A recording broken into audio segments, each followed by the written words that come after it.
நல்ல வேளைங்க நாம 2 பேரும் தப்பிச்சு வந்துட்டோம். இதே போலீஸ்ல சிக்கி இருந்தோம், என்ன விட்டு தள்ளுங்க, நான் ஆம்பள. ஆனா நீங்க பொண்ணு. போலீஸ் ஸ்டேஷன் போயிட்டாவே வேற மாதிரி கேஸ போட்டு உங்க போட்டோவை பேப்பர்ல போட்டு அசிங்கப்படுத்திருப்பாங்களே. உங்க வாழ்க்கையே திசை மாறி போயிருக்கும். இதுக்கு நான் காரணமா இருந்திருப்பேனே.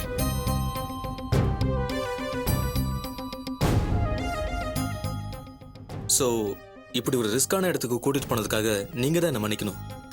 என்ன ராம், தப்பான இடம்னு தெரிஞ்சா நீங்க என்ன அங்க கூட்டிட்டு போனீங்க? No no no no.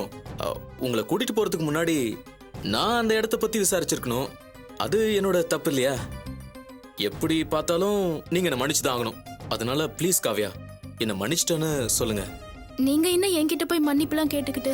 தப்பே இல்ல காவ்யா, ஜஸ்ட் மிஸ் ஆயிருந்தா உங்க வாழ்க்கையே கேள்விக்குறியா இருக்குமே. இப்ப நீங்க என்ன மன்னிச்சிட்டேன்னு சொல்லனா இந்த கில்ட்டி கான்ஷியஸ்ல என்னால எந்த வேலையுமே செய்ய முடியாது. ப்ளீஸ் என்ன மன்னிச்சிட்டேன்னு சொல்லுங்க காவ்யா. ஓகே, நான் உங்களை மன்னிச்சிட்டேன். போதுமா? அப்பாடா, இப்பதான் என் மனசுல இருந்து பாரத்தெல்லாம் இறக்கி வச்ச மாதிரி இருக்கு. சரி, நீங்க என்ன மன்னிச்சதுக்கு அடையாளமா இன்னைக்கு லஞ்ச் என் கூட தான் ஷேர் பண்ணும். ஓகே ராம். தேங்க்யூ. சரி, உங்க ஒர்க்கை கண்டினியூ பண்ணுங்க. ஓகே.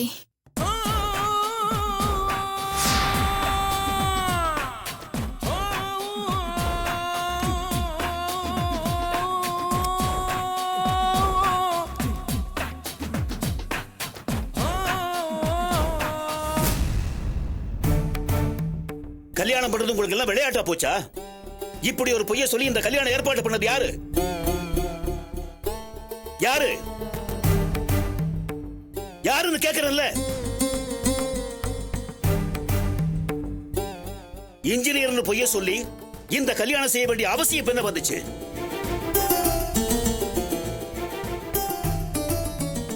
இல்ல மாமா, அது வந்து உங்க அம்மாவுக்கு தான் புத்தி கெட்டு போச்சுன்னா உனக்கு என்னடா ஆச்சு? எப்படி இப்படி ஒரு பொய்ய சொல்ல சம்மதிச்ச? உன் மேல நான் எவ்வளவு மரியாதை வச்சிருந்தேன். இந்த காலத்துல உன்ன மாதிரி ஒருத்தனை பார்க்க முடியாத நான் பெருமைப்பட்டுக்கிட்டு இருந்தேன். என்னை விட நல்லவன் நீதான் நினைச்சுக்கிட்டு இருந்தேன்.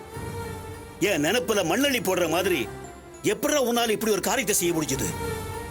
இல்ல பெரியப்பா, அது வந்து நிறுத்துறா. உங்க அம்மாவுக்கு எப்பவும் பேராசை, வரதட்சணை அதிகமா வருதுங்கிறதுக்காக எது வேணா செய்ய துணிச்சிருவா. உனக்கு கீழா போச்சு புத்தி. இப்படி ஒரு பொய்ய சொல்லி இத்தனை நாளா உனக்கு நம்ம குடும்பத்தை சோறு போடுற மெக்கானிக்கல் தொழிலையே கேவலப்படுத்திட்டியடா. நீ என்னோட செல்வம் தானான்னு எனக்கே சந்தேகமா இருக்கு. மாமா, தயவு செஞ்சு செல்வத்தை திட்டாதீங்க. நாங்க எதையும் எதிர்பார்த்து இப்படி ஒரு பொய்ய சொல்லல. என்னையும் செல்வத்தையும் இப்படி ஒரு பொய் சொல்ல வற்புறுத்தினதே அந்த பொண்ணோட அண்ணிதான். என்னது? பொண்ணோட அண்ணியா? ஆமா மாமா, பொண்ணோட அம்மா ஒரு விஷயத்துல ரொம்ப பிடிவாதமா இருக்காங்களா. நல்லா படிச்சு வேலையில இருக்கிற மாப்பிள்ள தான் வேணும்னு பாத்துட்டு இருக்காங்க. பொண்ணு படிக்காதால அவங்க ஆசைப்படுற மாதிரி மாப்பிள்ள அமையல. இது வரைக்கும் நிறைய வரணுங்க வந்து பார்த்து தட்டி கழிச்சிட்டு போயிருக்கான்.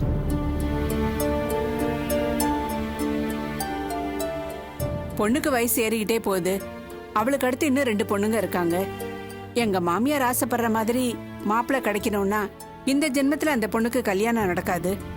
அந்த பொண்ணுக்கு மட்டும் இல்ல, அவ தங்கச்சிங்களுக்கும் நல்ல வாழ்க்கை அமையணும்னா நீங்க இன்ஜினியர்னு ஒரு பொய் சொன்னா போதும்னு கெஞ்சி கேட்டுக்கிட்டாங்க. ஒரு பொண்ணுக்கு வாழ்க்கை கிடைக்கணும்னு தான் நானும் ஒத்துக்கிட்டு செல்வத்தையும் வற்புறுத்தி அதனாலதான் பொய் சொல்ல சொன்னேன். நான் தான் பொய் சொல்ல சொன்னேன். ஆமா பெரியப்பா, நான் என்னைக்குமே உங்க செல்வம் தான். தப்பு பண்ண மாட்டேன். அந்த பொண்ணுக்கு ஒரு நல்ல வாழ்க்கை கொடுக்கணுங்கிற நல்ல எண்ணத்துல தான் நான் இந்த பொய்யை சொல்ல சம்மதிச்சேன் பெரியப்பா. சரிப்பா, இன்னைக்கு அவங்க சொன்னாங்க இவங்க சொன்னாங்கன்னு பொய் சொல்லி கல்யாணம் பண்ணிட்டேன்னா ஒரு நாளைக்கு உண்மை தெரியாம போகுமா? கல்யாணத்துக்கு அப்புறம் உண்மை தெரிஞ்சதுன்னா அந்த பொண்ணுகிட்ட இந்த அம்மாகிட்ட உனக்கு என்ன மரியாதை இருக்கும்? யோசிச்சு பாத்தியா? சும்மா ஒரு பொண்ணுக்கு வாழ்வு கொடுத்தா மட்டும் போதுமா? அந்த பொண்ணை ஏமாத்துறது தப்பு இல்லையா? கட்டிக்க போறவகிட்ட நேர்மையா இருக்கிறவன் தான்டா ஆம்பளை. நீங்க சொல்ற நேர்மையில எனக்கு இருக்கிறதுனால தான் அந்த பொண்ணுகிட்ட நான் எல்லா உண்மையும் சொல்லிட்டேன் பெரியப்பா. அந்த பொண்ணும் எல்லாத்தையும் புரிஞ்சுக்கிட்டு கல்யாணத்துக்கு சம்மதம் சொல்லிருச்சு. அப்படியா? பொண்ணுகிட்ட உண்மையை சொன்னது நல்ல விஷயம்தான். ஆனா அவங்க அப்பா அம்மாவுக்கு இதெல்லாம் தெரிய வேண்டாமா? செல்வம், கல்யாணங்கிறது ஆணும் பெண்ணும் ஒண்ணு சேர்றது மட்டும் இல்ல, ரெண்டு குடும்பங்கள் ஒண்ணு சேர்ற விஷயம். இதுல எந்த ஒளிவு மறைவும் இருக்கக்கூடாது. இப்போ நம்ம வீட்லயே ஒரு பொண்ணு இருக்கு, அதுக்கு ஒரு மாப்பிள்ளை வந்து இப்படி ஏமாத்து வேலை செஞ்சா நாம ஒத்துக்குவோமா? இப்படி ஒரு பொய் சொல்ல நீ உடந்தையா இருந்த பாரு, அது எனக்கு கொஞ்சம் கூட பிடிக்கலப்பா. இல்ல பெரியப்பா, அந்த பொண்ணுக்கு ஒரு நல்ல வாழ்க்கை அமையணுங்கிறத பத்தி மட்டும் தான் யோசிச்சேனே தவிர நீங்க சொல்றத பத்தி நான் கொஞ்சம் கூட யோசிச்சு பார்க்கல. இப்பவும் ஒண்ணு கெட்டு போகல. நாமளா பொண்ணு வீட்டுக்கு போய் உண்மையை சொல்லுவோம். நீ மெக்கானிக்கல் தெரிஞ்சதுக்கு அப்புறமும் அவங்க பொண்ணு கொடுக்க சம்மதிச்சா கல்யாணம் கட்டிக்க, இல்ல வேற பொண்ணு பாப்போம். சரி பெரியப்பா. சரி, பொண்ணு வீட்டுக்கு போய் நான் உண்மையை சொல்லிடுறேன். மாமா மாமா, நாம உண்மையை சொல்ல போய் அது அந்த பொண்ணோட வாழ்க்கையை பாதிச்சிடக்கூடாது இல்லையா? கொஞ்சம் யோசிச்சு நிதானமா. அந்த பொண்ணு வாழ்க்கையை காப்பாத்துறதா நினைச்சுக்கிட்டு அவ வாழ்க்கையை நாமே கெடுத்ததா நம்ம மேல பழி வந்துடக்கூடாது இல்லையா? அதான் உண்மையை சொல்ல போறேன். தயவு செஞ்சு எதையும் சொல்லி தடுக்காத, நான் வர்றேன்.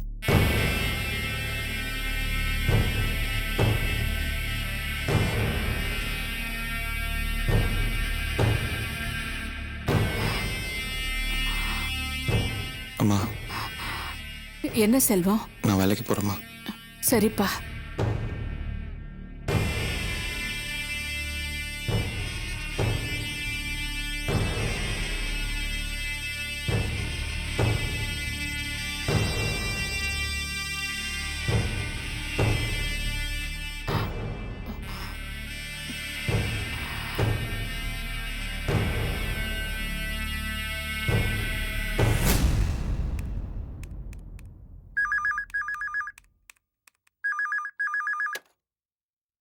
ஹலோ ஜெயந்தியா? ஜெயந்தி, நான் தான் பாக்கியம், செல்வத்தோட அம்மா பேசுறேன். கல்யாண விஷயத்துல நாம எதிர்பார்க்காத பெரிய தடை வந்துருச்சுமா. என்ன சொல்றீங்க? எங்க மூத்தாரு, அதான் செல்வத்தோட பெரியப்பா, ரொம்ப நீதி நியாயம்னு பேசுறவரு. அதான் செல்வத்தை இன்ஜினியர்னு போய் சொல்லி கல்யாணம் பேசுற விஷயத்த அவர்கிட்ட மறைச்சு வச்சிருந்தோம். விஷயம் தெரிஞ்சதும் இன்னைக்கு வீட்டுல வந்து குதி குதின்னு குதிச்சிட்டாரு. உடனே சம்மந்தி வீட்டுக்கு விஷயத்த சொல்லியே தீருவேன் இங்க இருந்து கிளம்பி போயிட்டாரு. ஐயோ, அப்புறம் அவரை யாராலையும் தடுக்க முடியல. நீ தான் ஏதாவது பண்ணி அவர் உண்மையை சொல்லாத மாதிரி பாத்துக்கணும். ஐயோ, நான் இப்ப ஆபீஸ்ல இருக்கனே, நான் எப்படிமா? எப்படியாவது நீ தான் தடுக்கணும். இல்லாட்டி நாம போட்ட திட்டமெல்லாம் பாழாயிடும். அப்புறம் உன் வாழ்க்கை கேள்விக்குறிதான். ஏதாவது பண்ணு.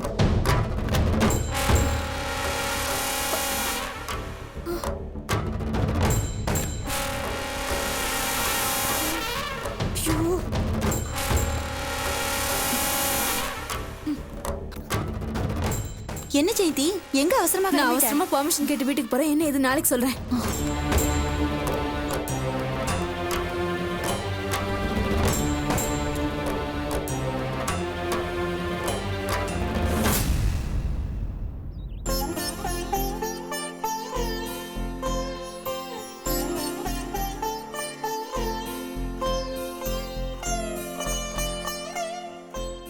ஏங்க, நீங்களும் வாங்குங்க. 3 பேருமா போய் வேண்டுதலை நிறைவேற்றிட்டு வந்துடலாம். இல்ல சிவகாமி, ரொம்ப அர்ஜென்ட் டாக்குமெண்ட், நாளைக்கே கொடுத்தாகணும்.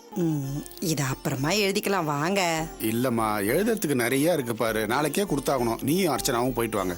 சரி, நாங்க போயிட்டு வந்துடுறோம். ஆமா, இந்தாங்க எலுமிச்சை பழம். சரி வரேன்ப்பா. என்னம்மா, என்ன தேடுறீங்க? ஐயோ, பூ மறந்துட்டேம்மா, சாமி ரூம்ல இருக்க, எடுத்துட்டு வந்துரு. சீக்கிரம் வந்துரு.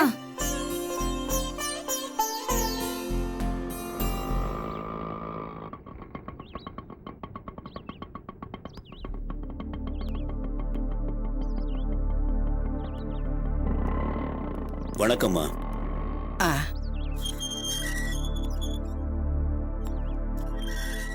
யாருங்க? என் பேரு நாராயணன். உங்க வீட்டுக்கு வந்து பொண்ணு பார்த்துட்டு போனாங்களே மாப்பிள்ளை செல்வம், அவங்க பெரியப்பா நான். ஐயோ, வணக்கங்க. வாங்க வாங்க. என்னங்க? வாங்க வாங்க. என்னங்க? என்ன சிவகாமி? என்னங்க? மாப்பிள்ளையோட பெரியப்பா வந்திருக்காருங்க. வாங்க வாங்க. வாங்க வாங்க வாங்க வாங்க சம்பந்தி. வணக்கம். அம்மா, இந்தாங்க. இவ தான் எங்க மக அர்ச்சனா. இவரு மாப்பிள்ளையோட பெரியப்பா. காலில் விழுந்து ஆசீர்வாதம் வாங்கிக்க. மகராசியாரம்மா. உட்காருங்க சம்மந்தி. என்ன சாப்பிடுறீங்க?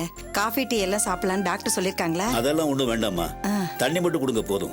இப்போ உடம்பு எப்படி இருக்கு, பரவாயில்லைங்களா? பரவாயில்லைங்க, இப்போ ஒன்றும் பிரச்சனை இல்லை. அன்னைக்கு உங்க வீட்டு மனுஷங்க உங்களை பத்தி நிறைய சொன்னாங்க. நீங்க ஹாஸ்பிட்டல் அட்மிட் ஆயிருக்கும்போது கூட அவங்கள வற்புறுத்தி பொண்ணு பார்க்க அனுப்புனீங்களா?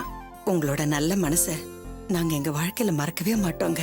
ஆமா சம்மந்தி, இந்த காலத்துல பொண்ணு பார்க்க போகும்போது கார் டயர் பஞ்சர் ஆனாலே அவசகுணம், பொண்ணுக்கு நேரம் சரியில்லை அப்படின்னு பேசுறவங்களுக்கு மத்தியில நீங்க உசுருக்கு போராடிக்கிட்டு இருக்கும்போது கூட உங்க குடும்பத்தை பொண்ணு பார்க்க அனுப்பிச்சு வச்சிங்களே, உங்க மனசு யாருக்கு வரும்?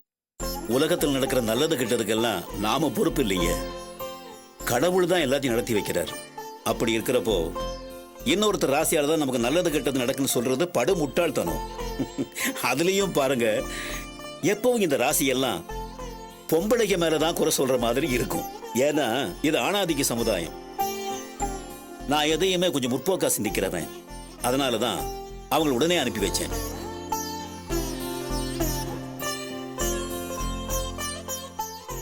ஆமா, நீங்க எங்கே வெளியே கிளம்பிட்டு இருந்தீங்க போல் இருக்கு?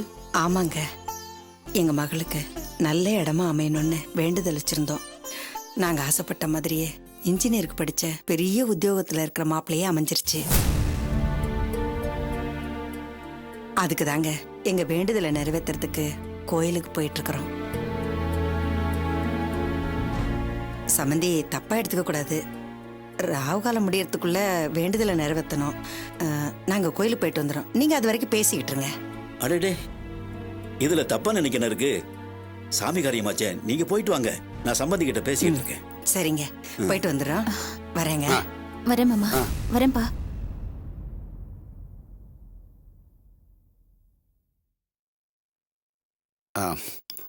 சொல்லுங்க சம்மந்தி, அன்னைக்கு பொண்ணை பார்க்க முடியலையேன்னு பொண்ணை பார்க்க வந்தீங்களா, இல்ல வேற ஏதாவது பேசணும்னு வந்தீங்களா? அது வந்து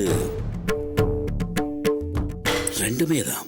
பொண்ணை பார்த்துட்டீங்க, அப்போ பேச வந்த விஷயத்த பேசலாமே. இல்ல, அது எப்படி ஆரம்பிக்கிறதுன்னு தான். அதாவது உங்க வீட்டுல வேண்டுதலுக்காக கோயிலுக்கு போறாங்களே, அதுக்கு இப்ப அவசியம் இல்லைன்னு என் மனசுக்கு படுது. இது நான் அவங்ககிட்டயே சொல்லியிருப்பேன். ஆர்வமா கோயிலுக்கு போறவங்களை சங்கடப்படுத்த வேண்டாம் தான் சொல்லல. சம்பந்தி, நீங்க என்ன சொல்றீங்கன்னு எனக்கு புரியல. நான் உள்ள வந்ததுமே விஷயத்தை சொல்லலாம்னு தான் நினைச்சேன். உங்க உபசரிப்பு பார்த்த உடனே மனசுல ஒரு தயக்கம் வந்துருச்சு. இத பாருங்க, உங்களுக்கு எந்த தயக்கமும் வேண்டாம். எதா இருந்தாலும் நீங்க என்கிட்ட சொல்லலாம். நீங்க எல்லாம் நினைச்சுக்கிட்டு இருக்கிற மாதிரி எங்க செல்வ மெக்கானிக்கல் இன்ஜினியர் கிடையாது. படிக்காத சாதாரண மெக்கானிக் தான்.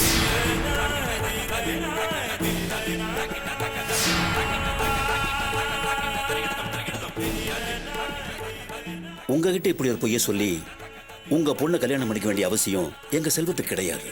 அப்ப எதுக்காக இப்படி ஒரு பொய்ய சொன்னான்னு பாக்குறீங்களா? சாதாரண மெக்கானிக் செல்வத்தை மெக்கானிக்கல் இன்ஜினியர்னு பொய் சொல்ல வற்புறுத்துறதே உங்க வீட்டு மருமகன்.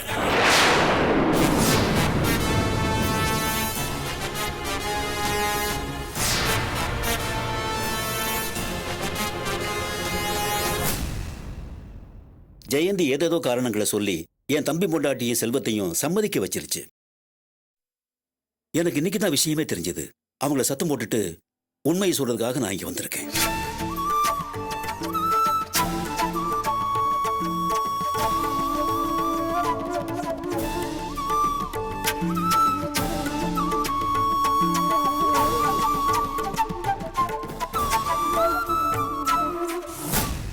எங்க செல்வத்துக்கு படிப்பொண்ணுதான் இல்லையே தவிர மத்தபடி அவன் தங்கம். அவனை மாதிரி மாப்பிளையே எங்கே தேடினாலும் கிடைக்காது. சின்ன வயசுல இருந்தே குடும்பத்துக்காக மாடா உழைக்கிறான். அவன் ஒருத்த வருமானத்துலதான் அந்த குடும்பமே நடக்குது. அவன் கஷ்டப்பட்டு தம்பி தங்கச்சியை படிக்க வைக்கிறான். நேர்மையானவன், மத்தவங்களை மதிக்க தெரிஞ்சவன், தான் குடும்பத்துக்காக மெழுகுவர்த்தியா உருகிறான். அப்படிப்பட்ட செல்வத்தை உங்க வீட்டு மருமக சென்டிமெண்டா பேசி பொய் சொல்ல சம்மதிக்க வச்சுட்டா. இந்த பொய் கல்யாணம் வரைக்கும் போயிடக்கூடாதுன்னு தான் நான் முன்கூட்டியே சொல்ல வந்தேன். இதுக்கு மேல உங்க பொண்ணை கொடுக்கறதும் கொடுக்காததும் உங்க இஷ்டம். நீங்க திடீர்னு இப்படி ஒரு அதிர்ச்சியை எனக்கு கொடுப்பீங்கன்னு நான் எதிர்பார்க்கவே இல்லை. இந்த அதிர்ச்சியிலேருந்து நான் எப்படி மீள போறேன்னு தெரியல. இருந்தாலும் வீடு தேடி வந்து உண்மையை சொன்னீங்களே, உங்க நேர்மை எனக்கு ரொம்ப பிடிச்சிருக்கு. இருந்தாலும் மாப்பிள்ளைய பத்தி நீங்களே உயர்வா சொல்லும்போது கண்டிப்பா அவர் தங்கமானவராக தான் இருக்கணும். என்ன சொல்றேன்னா, என் பொண்டாட்டி தான் பொண்ணுக்கு இப்படிப்பட்ட ஒரு மாப்பிள்ளை தான் வரணும்னு பல வருஷமா கனவு கண்டுகிட்டு இருக்கா. அவ ஆசைப்பட்ட மாதிரியே மாப்பிள்ளை அமைஞ்சிட்டாருங்கிற சந்தோஷத்துல நிறைய கோட்டை கட்டிட்டு இருக்கா. அந்த கோட்டையெல்லாம் என்னால உடனே இடிச்சு தள்ள முடியாது. இருந்தாலும் கல்யாணங்கிறது 1000 காலத்து பயிர். என்னால இப்போ உடனடியா எதையும் முடிவு பண்ண முடியாது. எனக்கு கொஞ்சம் டைம் கொடுங்க சார். அதனால எனக்கு பரவாயில்ல. இது உங்க பொண்ணோட வாழ்க்கை. நல்லா யோசிச்சு ஒரு நல்ல முடிவா எடுங்க. அப்ப நான் வர்றேன்.